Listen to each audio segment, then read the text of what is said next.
nombre es Rafael Bardales y quiero agradecerles por la invitación y la oportunidad. Les saludo desde Lima, Perú, y en este día quiero reflexionar junto con ustedes acerca del miedo. Como sabrán, los miedos pueden filtrarse y destruir nuestra paz mental. ¿A qué le temes o cuáles son tus más profundos temores? Si permito que los miedos ingresen a mi vida, me hundo. Y el miedo no solamente me hundiría, sino también que me ahogaría en la ansiedad y la desesperación. Por eso me alienta la frase de Eugene Peterson, que dice: todas las aguas de todos los océanos no pueden hundir un barco, ni ninguno de los problemas del mundo pueden dañarnos a menos que lo dejemos entrar. Navegar se hace completamente seguro en el barco siempre y cuando el agua y el océano no ingresen a él. Si esto sucede, el barco está sentenciado. De la misma manera, nosotros podemos disfrutar de la paz de Dios y estar seguros siempre y cuando el miedo y el temor no inunden nuestro corazón ni ahoguen nuestra paz. Este asunto del miedo es algo que encontramos en diferentes pasajes y episodios de la Escritura. Vamos a recordar algunos. Génesis capítulo 3. Vemos aquí que Adán, luego de pecar, el Señor viene a buscarlos y menciona eso en el versículo 10. Y él respondió: oí tu voz en el huerto y tuve miedo porque estaba desnudo y me escondí. Adán, luego de romper su comunión con Dios por causa de su desobediencia, experimentó por primera vez en su vida el miedo. Eso también lo veremos más adelante en Génesis capítulo 32, en el encuentro que tuvo Jacob con Esaú. Como ustedes recordarán, la bendición de la primogenitura había causado un gran conflicto dentro de su hogar. Y como en la vida todo da vueltas, estos se vuelven a encontrar luego de 20 años. En Génesis capítulo 32, 11 está registrada la oración de Samuel antes de encontrarse con Esaú y dice: líbrame ahora de la mano de mi hermano, de la mano de Esaú, porque le temo. Si tú continúas con la narración en este capítulo, vemos que Esaú no le hace ningún daño a su hermano Jacob, todo lo contrario. Pero nuevamente vemos que la mala conciencia de Jacob hizo que experimentara una sensación de temor que se apoderó de él. Y esto también nos enseña que muchas veces el temor hace que las dificultades agranden los problemas, agranden al enemigo. Y esta clase de temor, de sensación, muchas veces nos paraliza. Pero siguiendo con diferentes episodios hablando acerca del miedo, ahora vamos a encontrar una primera de Samuel capítulo 17. Y es una historia archiconocida, ya que nos narra acá el enfrentamiento del ejército de Israel contra el de los filisteos. Y aquí hace la aparición del gigante Goliat y los desafía y los amedrenta y los insulta por sus dioses, dice la Escritura. Entonces el rey, en el versículo 11, acá se menciona, 17:11, 1 Samuel, oyendo Saúl y todo Israel las palabras del filisteo, se turbaron y tuvieron gran miedo. Tuvieron miedo ante esta situación que ellos creían imposible de vencer. Tuvieron tanto miedo, dice, que nadie descendió a enfrentar a este gigante. Nadie le hizo frente porque esperaban que otros lo hicieran. Hoy en día podríamos decir que estas situaciones tampoco han cambiado, pero debo hacerte recordar que cada uno debe enfrentar sus propios gigantes. Cada uno debe enfrentar sus propios Goliat. Ese Goliat puede ser una persona, una circunstancia, una situación o una decisión que debemos de tomar, pero que muchas veces el miedo se apodera de nosotros y nos paraliza y no nos deja descender, no nos deja avanzar, porque nos sentimos derrotados, nos sentimos vencidos, como vemos el pueblo de Israel. Proverbio 29:25 hace mención a algo relativamente llamativo. Dice, el temor del hombre pondrá lazo, mas el que confía en Jehová será exaltado. Vemos aquí que dice el escritor de Proverbios que los miedos no solamente nos paralizan, sino que nos atan. Y esto puede convertirse de miedo, pasar a una fobia. ¿Ha visto esas personas que tienen miedo, por ejemplo, a las cucarachas, a las arañas, ¿no? Tan pequeños, pero que por causa de la fobia hacen que las personas se paralicen y griten. Lo que dice Proverbios es que el temor del hombre pondrá lazo y el miedo no nos permite avanzar. Por otro lado, vemos que si identificamos las consecuencias del miedo, seremos conscientes de la necesidad de un cambio en nuestras vidas. Podemos seguir mencionando más pasajes para darnos cuenta acerca de este asunto del miedo que se instaló en el hombre en el momento que pecó. Lo vemos, lo acabamos de leer en Génesis capítulo 3. Porque el pecado produce miedo, y no solamente miedo, también produce inseguridad y produce incredulidad. Es decir, muchas veces le creemos a todo, pero menos lo que Dios nos tiene que decir. Quiero tomar este tiempo para enfocarnos, que es el pasaje el cual vamos a reflexionar sobre el miedo, en Hechos capítulo 7. Y vamos a encontrar 4 principios para enfrentar el miedo. Por motivo de tiempo, no voy a poder leerlo todo, así que voy a saltear algunos versículos, pero por favor, ten tu Biblia en la mano y sígueme. 27:14 de Hechos. Pero no mucho después, el contexto habla acerca de, bueno, ustedes saben que Pablo fue llevado preso a Roma. Y en ese navegación de llegar hasta Roma, tuvieron muchas adversidades. Hubo tormentas, hubo tempestades en el camino, y el comandante, el capitán, no hizo caso al consejo de Pablo. Entonces las cosas aquí empeoraron. Entonces ese es el contexto, y en el versículo 14 dice, pero no mucho después dio contra la nave un viento huracanado llamado Euriclión, y siendo arrebatada la nave y no pudiendo poner proa al viento, dice, nos abandonamos a él y nos dejamos llevar. Verso 18. Pero siendo combatidos por una furiosa tempestad, al siguiente día empezaron a lijar, y al tercer día con nuestras propias manos arrojamos los aparejos de la nave, y no apareciendo ni sol ni estrellas por muchos días, y acosados por una tempestad no pequeña, ya habíamos perdido toda esperanza de salvarnos. Entonces Pablo, como sea ya mucho que no comíamos, puesto en pie en medio de ellos, dijo, habría sido por cierto conveniente, oh varones, haberme oído y no zarpar de Creta tan solo para recibir este perjuicio y pérdida. Pero ahora os exhorto a tener buen ánimo, pues no habrá ninguna pérdida de vida entre vosotros, sino solamente el de la nave.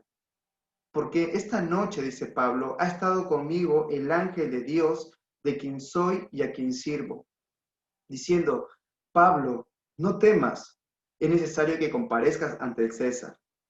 He aquí, Dios te ha concedido a todos los que naveguen contigo. Por tanto, oh varones, tened buen ánimo, porque yo confío en Dios que será así como se me ha dicho. Con todo, es necesario que demos en alguna isla.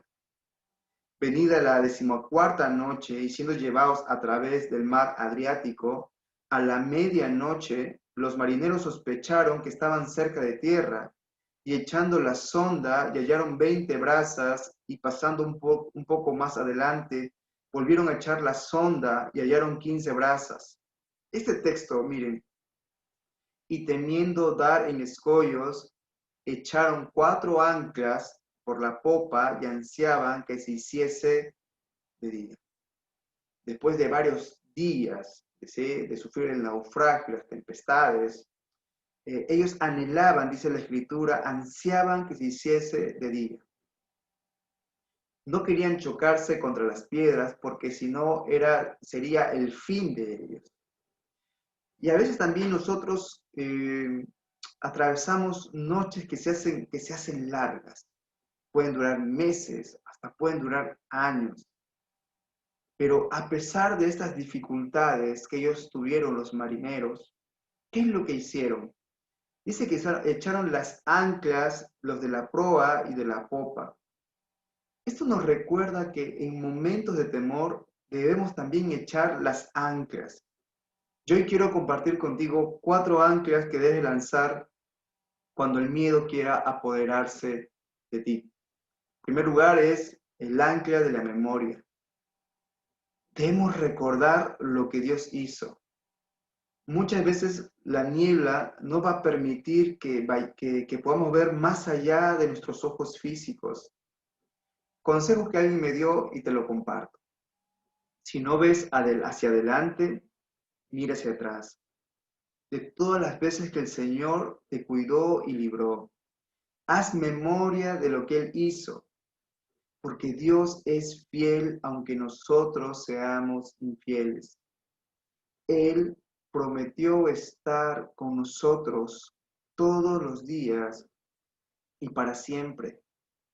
Sea la tempestad o sea la circunstancia que atravieses, Él te dice, no temas. Y la Biblia está llena de páginas que hablan de la fidelidad de Dios.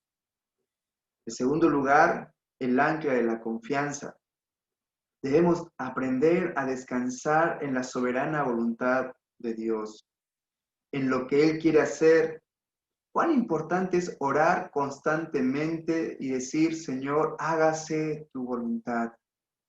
Confía, pase lo que pase, confía en lo que Él puede hacer. Él sigue siendo Dios, Él sigue sentado en su trono, Él sigue siendo digno de toda alabanza, de toda adoración, cual sean nuestras circunstancias. Hay muchas cosas que nos pueden sorprender, pero a Dios nada le sorprende, porque nada ha salido de su control. No solamente tenemos que ver el ancla de la memoria, el ancla de la confianza, sino también el ancla de la dependencia, del poder de Dios, de lo que Él puede hacer a través de las adversidades y las pruebas. Cuando vienen esas tormentas, anhelamos que amanezca, que se haga de día. Y un día va a amanecer, un día el sol va a salir. Y si no llega a suceder, y si las circunstancias no llegan a cambiar como nosotros esperábamos, el Señor nos va a dar la fuerza y la gracia para poder sostenernos en medio de la tempestad. Recuerda que no es en tu tiempo, no es en nuestro tiempo y tampoco es a nuestra manera.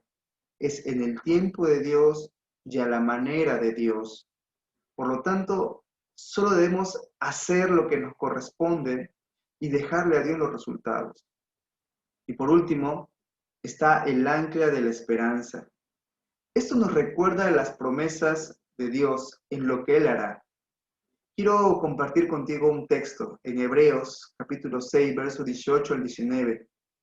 Dice, para que por 2 cosas inmutables, en lo cuales es imposible que Dios mienta, tengamos un fortísimo consuelo, los que hemos acudido para asirnos de la esperanza puesta delante de nosotros, lo cual tenemos como segura y firme ancla del alma, y que penetra hasta dentro del velo. La esperanza, vemos que en Hebreos es comparada con un barco que es azotado por la tormenta y que se mantiene ahí sin ser arrastrado gracias a la solidez del ancla. Cada creyente, dice aquí el escritor de Hebreos, tiene firme su seguridad en la esperanza, porque no resbala. Es decir, no se escapa de las manos, sino que se mantiene firme porque descansa en las promesas de Dios. Firme ancla del alma, penetra hasta el lugar del Altísimo, en la presencia de Dios. Nuestra esperanza está ahí y está asegurada a algo inamovible porque es Dios mismo. Por lo tanto, no deberíamos tener miedo. Así como un ancla sobre la arena superficial no es garantía de seguridad, sí lo es cuando está sujeta a la roca. El ancla no se ve, pero se siente firme porque retiene el alma. De este modo, sujetos a la esperanza, los creyentes no resbalan, sino ni tampoco son llevados a la deriva. El ancla del navío sujeta desde el fondo del mar, mientras el ancla de la fe cristiana está sujeta desde arriba, desde el mismo cielo, donde está sentado el Señor Jesús a la diestra de Dios Padre. ¿Sabes? No tengas miedo. El Señor Jesús, hablando a sus discípulos, les dijo, no se turbe vuestro corazón, creed en Dios, creed también en mí. La esperanza del creyente es mucho más que promesas, es Dios mismo. Y nuestro Dios, como vemos en Romanos, es un Dios de esperanza.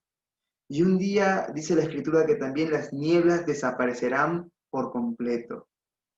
Por lo tanto, no importa qué tan larga sea la noche, un día las tinieblas disiparán, un día amanecerá. Y cuando el miedo quiera tomar el control en tu vida, recuerda el ancla de la memoria, el ancla de la confianza, el ancla de la dependencia y el ancla de la esperanza. La pregunta no es si tienes miedo. La pregunta de fondo es si estás junto al Señor. Muchas veces las tormentas nos van a nublar y nos van a querer mover de nuestro lugar, de nuestras convicciones. Las tentaciones lo que buscan es sacarnos de la comunión. Pero la pregunta es, te vuelvo a repetir, no es si tienes miedo, la pregunta de fondo es si tú eres un discípulo de Cristo, si eres un hijo de Dios, es si estás en Cristo.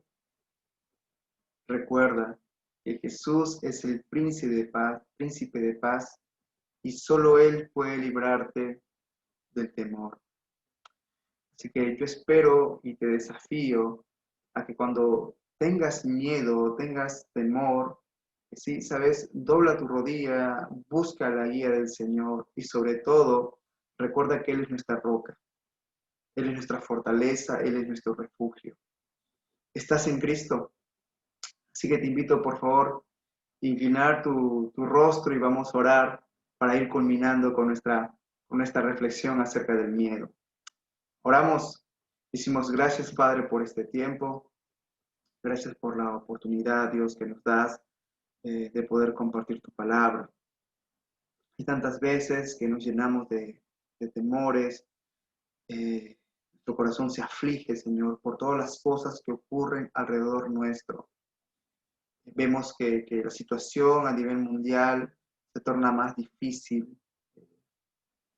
Y muchas veces, Padre, lo que se habla es que las cosas no mejoran, sino que empeoran. Pero, Padre, debemos recordar que nosotros estamos en Cristo Jesús. Que nuestra confianza no está en las cosas que pueda hacer el hombre, nuestra confianza está en ti. Ayúdanos, Señor amado, ayúdanos a descansar plenamente en ti, a buscar de ti esa fuente de paz, esa fuente de gozo. Y te pido, Dios, por cada adolescente que pueda estar viendo este video, que tú los ayudes, que formes en ellos convicción, Señor, que tu palabra se haga carne en sus vidas y que, Padre, puedan vencer todo temor, el miedo a no compartir a otros de su fe. Ayúdalos, Padre Santo, dales de nuevo, dales valor y sobre todo esto lo van a encontrar en ti. Gracias, Padre, bueno, en el nombre de Cristo Jesús, bendice, Dios, la vida de los chicos y agradecerte por esta oportunidad nuevamente. A tu nombre sea gloria y Cristo Jesús. Amén. Muy bien, chicos, muchas gracias por su tiempo. Que sigan disfrutando de lo que tienen preparado en su reunión. Nos vemos pronto, Dios mediante. Bendiciones.